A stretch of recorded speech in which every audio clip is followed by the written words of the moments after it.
صفحہ نمبر 67 آیت نمبر 176 سورة آل عمران۔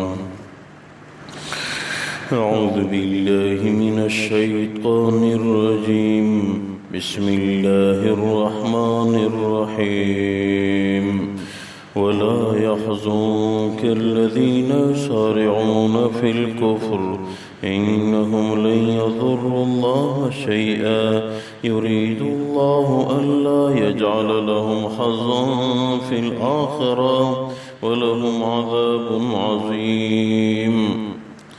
اللہ تبارک و تعالی فرماتے ہیں وَلَا يَحْزُنْكَ الَّذِينَ يُسَارِعُونَ فِي الْكُفْرِ، اے محمد صلی اللہ علیہ وسلم آپ ان لوگوں سے پریشان نہ ہوں جو کفر کی طرف جلدی کرتے ہیں۔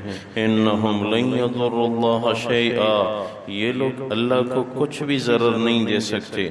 يُرِيدُ اللَّهُ أَلَّا يَجْعَلَ لَهُمْ حَظًّا فِي الْآخِرَةِ، اللہ چاہتے ہیں کہ ان کو آخرت میں کوئی حصہ نہ ملے۔ وَلَهُمْ عَذَابٌ عَظِيمٌ، ان کے لیے بہت بڑا عذاب رہے۔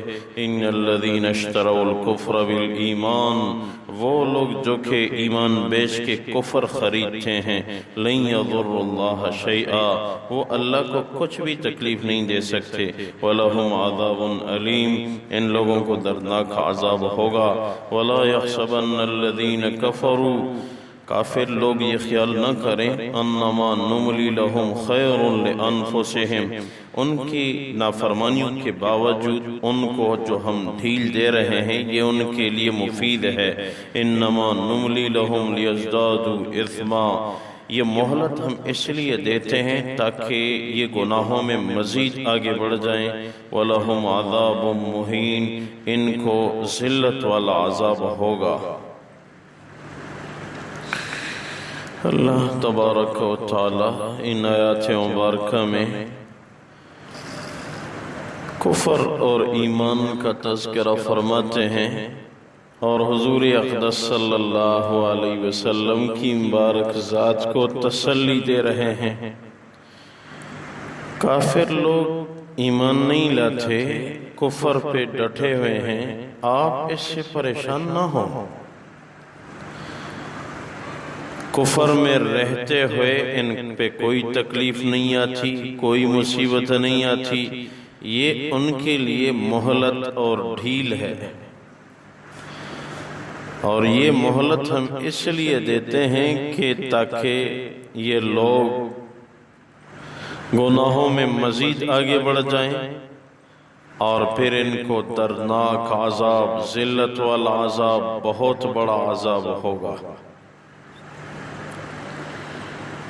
حضور اقدس صلی اللہ علیہ وسلم کی مبارک ذات کسی کے کفر پہ ان کو دکھ ہوتا تھا کہ یہ ایک آدمی دنیا میں کفر کی زندگی گزار رہا ہے، آخرت میں دوزخ میں جائے گا۔ ایمان یہ اسلام کی اولین سیڑھی ہے۔ جب تک ایمان نہیں ہے کوئی عمل کارآمد نہیں ہے۔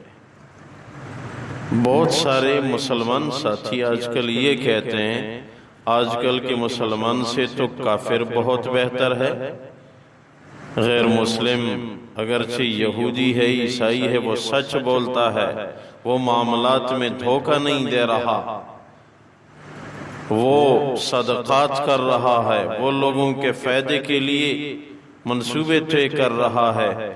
آج کا کافر تو آج کے مسلمان سے بہت بہتر ہے۔ یہ بہت خطرناک جملہ ہے۔ ایمان سے ہاتھ دھو بیٹھنے کی طرف یہ آدمی جا رہا ہے۔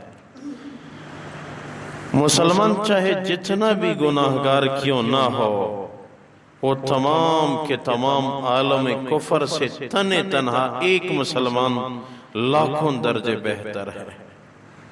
جب تک ایمان نہیں، کافر چاہے جتنا بھی نیک بن جائے، جھوٹ نہ بولے، سچ بولے، امین ہے، خیانت نہیں کرتا، کاروبار میں دو نمبری نہیں کرتا، سچ بولتا ہے، امانت بر وقت واپس کرتا ہے، لوگوں کو پانی پلانے کا انتظام کر رہا ہے، جانوروں تک راحت پہنچا رہا ہے، رستوں میں معاونت کر رہا ہے، کوئی فائدہ نہیں۔ ایمان نہیں، کچھ فائدہ نہیں۔ ایمان اللہ کو ایک ماننا، اس کی مثال ایک لکھنے کے برابر ہے۔ ایک لکھ لینا، اب ایمان ہے تو ایک کے بعد دائیں طرف چھوٹا سا صفر عمل کرو جو آپ کی نگاہ میں صفر ہو۔ راستے سے کانٹا اٹھایا، پھینک دیا، یہ آپ کی نگاہ میں یہ عمل صفر ہے، لیکن آپ اللہ کو ایک مانتے ہیں، ایک لکھا ہوا ہے۔ اب اس کے دائیں جانب کوئی بھی ادنا عمل کرو، صفر ساتھ لکھ لو، اب یہ ایک نہیں، یہ 10 بن گیا۔ آگے کوئی صفر عمل کرو، اب 100 بن رہا ہے۔ آگے مزید صفر عمل کرو، آپ کی نیت ایمان کی ہے، اب یہ 1000 بن رہا ہے۔ ایک صفر جو کہ دراصل اس کا صفر عربی زبان کا لفظ ہے، اس کا معنی ہے خالی، کچھ بھی نہیں۔ جو کچھ بھی نہ ہو وہ کچھ نہ ہو، ایسا ہم عمل ہو کے کروڑوں پہ یہ مومن پہنچ جاتا ہے، کروڑوں نیکیاں کما لیتا ہے۔ اور جب اللہ کو ایک ماننا نہیں ہے تو اس میں برکت نہیں۔ اب دائیں طرف صفر نہیں لگے گا، اب چاہے کروڑوں صفر بائیں جانب لگا لو، کچھ بھی نہیں، کچھ بھی نہیں، کوئی فائدہ نہیں۔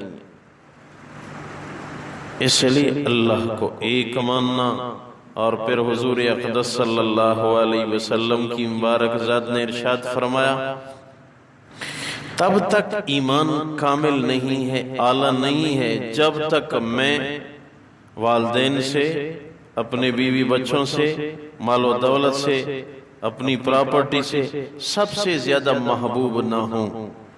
ایمان ہوگا لیکن کامل ایمان تب ہوگا جب میں سب سے زیادہ محبوب رہوں گا۔ اور صحابہ میں یہ صفت پائی جا رہی تھی، ان کے ہاں اللہ کا نبی سب سے زیادہ محبوب، ان کے دلوں میں اللہ کا خوف ہر لمحے۔ عبداللہ بن زید بن عبد ربہ، یہ وہ صحابی ہے کہ حضور کی مبارک ذات مدینہ منورہ میں تشریف لے گئے تو مشورہ کیا کہ تمام مذاہب کے لوگ اپنے دینی عبادت کے وقت کوئی نشانی رکھواتے ہیں تاکہ اس وقت لوگ عبادت کے لیے آ جائیں، ہماری نشانی کیا ہونی چاہیے؟ کسی نے کہا آگ جلاتے رہیں گے، آگ دیکھ کے ہر آدمی آئے گا، نماز کا وقت ہو چکا ہے۔ کسی نے کہا کوئی سور نما آواز اٹھائیں گے، سور پھونکیں گے، لوگ آئیں گے۔ حضور پریشان تھے، اب کیا کرنا چاہیے؟ اپنی عبادت کی کچھ نشانی چاہیے۔ عبداللہ بن زید بن عبد ربہ نے خواب دیکھا کہ ایک حسین جمیل شکل میں فرشتہ آیا، وہ آذان کے کلمات کہہ رہا تھا۔ ایک روایت میں کہ اس کے پاس سور تھا، بجانے والا ایک آلہ تھا۔ اس صحابی نے خواب میں کہا یہ مجھ پہ بیچ دینا، ہمارے نبی فکر میں ہیں، ہم عبادت کے لیے اس کو بجائیں گے، پھونکیں گے۔ اس نے کہا یہ اچھی چیز نہیں ہے، میں اس سے بڑھ کے چیز آپ کو نہ بتاؤں، وہ یہ کہ اللہ اکبر اللہ اکبر اللہ اکبر اللہ اکبر، آذان آخر تک اس فرشتے نے سنا دی۔ عبداللہ بن زید بن عبد ربہ نے اس کو یاد کیا۔ صبح ہوئی، حضور کے خدمت میں حاضر ہوئے، حضور نے فرمایا یہی سب سے بہتر کلمات ہیں۔ عمر رضی اللہ تعالیٰ عنہ دوڑتے ہوئے آیا رسول اللہ یہ خواب میں نے بھی دیکھا ہے۔ کئی صحابہ نے، حضور نے آذان کو متعین فرمایا۔ عبداللہ بن زید بن عبد ربہ جس کو القائے آذانی ہوئی، یہی صحابی حضور کی مبارک ذات سے اتنی محبت تھی، ایمان اتنا اعلیٰ تھا۔ حدیث میں ہے کہ کھجور کے باغ میں کام کر رہے تھے، کسی نے اطلاع دی اللہ کے رسول دنیا سے رحلت فرما گئے۔ عبداللہ بن زید بن عبد ربیہ نے دونوں ہاتھ اٹھائے، آسمان کی طرف دیکھا، یا اللہ، جب حضور کا چمکتا چہرہ نہیں ہے، ان آنکھوں پہ کسی اور کو دیکھنا پسند نہیں کرتا، میری آنکھوں کی بینائی ابھی ابھی اٹھا دے یا اللہ۔ وہاں ہی نبی نہ ہو گئے، فوراً نبی نہ ہو گئے۔ صحابی کی دعا پھر قبول نہ ہو، یا اللہ کچھ بھی نہیں دیکھنا چاہتا، جب یہ چہرہ غائب ہو گیا، یہ چاندنی چہرہ نہ ہو، کسی کو دیکھنا دل نہیں کرتا، آنکھوں کی بینائی مجھے نہیں چاہیے، نبی نہ ہو گئے۔ جب تک زندہ رہے نبی نہ رہے، یہ محبت ہے۔ حضور کی محبت، محمد کی محبت دین حق کی شرط اول ہے۔ محمد کی محبت دین حق کی شرط اول ہے، اگر اسی میں ہو خامی تو پھر سب کچھ نامکمل ہے۔ اس میں اگر خامی ہے پھر کچھ بھی مکمل نہیں ہے۔ ایمان اپنے نبی کی محبت کا نام ہے۔ جب یہ کامل، دین کے ہر حکم پہ چلنا آسان، جب یہ کمزور ہے تو پھر دین کے ہر حکم پہ جانا مشکل ہے۔ ایمان پہ خوش رہیں، کافروں کی دولت کو دیکھ کے متاثر نہ ہو مسلمانوں، دل میں خوش رہو، اللہ نے ہمیں ایمان دیا ہے، یہ دنیا ان کی رہے کوئی بات نہیں، یہ دو روزہ باغ و بہار ہے، فانی ہونے والا بازار ہے، یہ دنیا ان کے لیے مبارک ہو اور ہمیں جنت مبارک ہو، ہمیں اپنا قرآن مبارک ہو، ہمیں اپنی نماز مبارک ہو، ہم اس میں خوش ہیں اللہ۔ یہ دنیا ان کے پاس رہے کوئی بات نہیں، یہ ہمیشہ سے ہماری تاریخ اسی طرح کی ہے، دنیا ان کو ملے، آخرت ہمیں ملے، ہم اس پہ خوش ہیں۔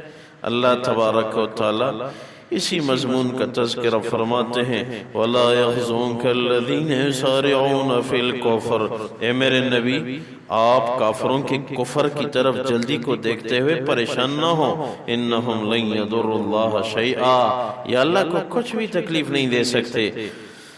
یرید اللہ اللہ یجعل لہم حظا فی الآخرہ، اللہ چاہتے ہیں کہ ان آخرت میں کوئی بھی اچھا بدلہ نہ ملے، وَلَهُمْ عَذَابٌ عَظِيمٌ، ان کو بہت بڑا عذاب ہوگا۔ ان الذین اشتروا الکفر بالایمان لن یضروا اللہ شیئا، وہ لوگ جو کہ ایمان بیچ کے کفر حاصل کرتے ہیں وہ اللہ کو کچھ بھی ضرر نہیں دے سکتے۔ وَلَهُمْ عَذَابٌ عَلِيمٌ، پھر سن لو ان کو دردناک عذاب ہوگا۔ وَلَا يَحْسَبَنَّ الَّذِينَ كَفَرُوا أَنَّمَا نُمْلِي لَهُمْ خَيْرٌ لِأَنفُسِهِمْ، یہ خیال نہ کرنا یہ کافروں کو جو ڈھیل دی جا رہی ہے یہ ان کے لیے ان کی جان کے حوالے سے بہت بڑی بھلائی ہے، نہیں، انما نملی لہم لیزدادوا اثما، یہ مہلت ہم اس لیے دیتے ہیں تاکہ یہ گناہوں میں اور بڑھ جائیں۔ وَلَهُمْ عَذَابٌ مُّهِينٌ، تیسری دفعہ پھر سن لو ان کو ذلت والا عذاب ہوگا۔ اے اللہ عذاب سے ہماری حفاظت فرما، اے اللہ عالم اسلام کی حفاظت فرما، دنیا میں بھی عافیت والی زندگی نصیب فرما، اے اللہ حلال رزق نصیب فرما، اے اللہ کفر سے ہماری حفاظت فرما، اے اللہ کافروں کے مکر فریب کو انہی پہ لوٹا دے، اے اللہ ہم اپنے اسلامی اعمال پہ نماز، تلاوت، ذکر اس پہ ہم خوش ہیں، اللہ ہمیں استقامت نصیب فرما، اے اللہ مسلمانوں کو اپنے دین پہ استقامت کی توفیق نصیب فرما۔ دنیا چمکیلی ہے اللہ، مسلمانوں کے سینوں میں بھی دل ہے، اے اللہ دین پہ استقامت کی توفیق نصیب فرما، آخرت کی کمائی کی توفیق عنایت فرما، برکتوں کا نزول فرما، ہم سب کی مغفرت فرما۔ حاضرین میں جس جس کے دل میں شران جائز حاجات ہوں یا اللہ اپنے فضل سے پوری فرما، یا اللہ آخری خاتمہ بالخیر عنایت فرما۔ وفوض امری الاللہ ان اللہ بصیر بالعباد برحمتک و کرمک یا ارحم، کرمک یا ارحم۔